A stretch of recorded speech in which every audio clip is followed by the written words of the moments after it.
ACB द्वारा निकाले गए आदेश के बाद राजस्थान की सियासत में खलबली मच गई। दरअसल एसीबी ने एक आदेश निकाला जिसके तहत कहा गया कि भ्रष्टाचार करने वालों का नाम और चेहरा उजागर नहीं होगा। हालांकि आदेश निकलने के बाद ही विपक्ष की ओर से हंगामा किया गया। विपक्ष का कहना था ये आदेश उन भ्रष्टाचारियों को बचाने के लिए है। सरकार चाहती है भ्रष्टाचार करने वालों को उनका नाम उजागर ना हो। हालांकि इस तरह के आदेश निकालने के बाद बीजेपी की ओर से बयानबाजी का दौर थमने का नाम नहीं ले रहा था। बीजेपी प्रदेश अध्यक्ष सतीश पूनिया ने कहा 4 साल में जिस तरह भ्रष्टाचार बढ़ा है, सरकार के अलग अलग विभागों में भ्रष्टाचार पनप रहा है, इन सब भ्रष्टाचारियों को बचाने के लिए सरकार इस तरह के प्रयास कर रही है। अगर एसीबी की ओर से कार्रवाई की जाएगी तो कई राजनेताओं के नाम भी सामने आएंगे, प्रशासनिक अधिकारियों के नाम भी सामने आएंगे। और साथ ही साथ जो सतीश पूनिया उन्होंने यहाँ तक भी कहा कि पेपर लीक में कहीं ना कहीं अपने प्रशासनिक अधिकारियों को बचाने के लिए इस तरह के आदेश निकाले जा रहे हैं। हालांकि सत्ता पक्ष की अगर बात करें, सत्ता पक्ष से भी कहा गया कि इस तरह का आदेश गलत है। खुद मुख्यमंत्री अशोक गहलोत ने कहा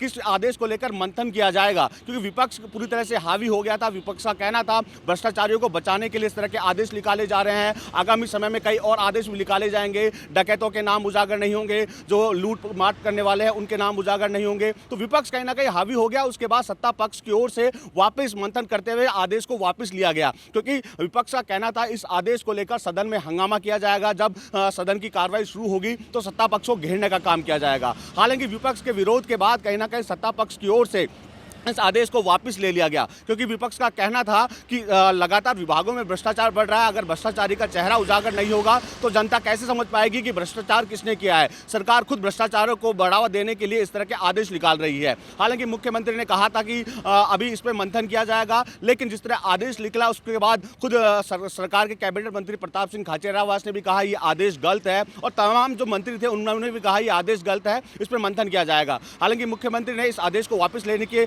आदेश निकाले और आदेश की कॉपी एसीबी की ओर से निकाली गई। निश्चित तौर पर अगर यह आदेश लागू हो जाता तो निश्चित तौर पर बड़ा जो भ्रष्टाचार करने वाले हैं उनको बढ़ावा मिल जाता और विपक्ष की ओर से सदन में हंगामा करते हुए सत्ता पक्ष को घेरा जाता। लेकिन सदन की कार्रवाई शुरू होने से पहले ही सत्ता पक्ष की ओर से ही आदेश वापस ले लिए गए। बसंत पांडे, टीवी 9 जयपुर।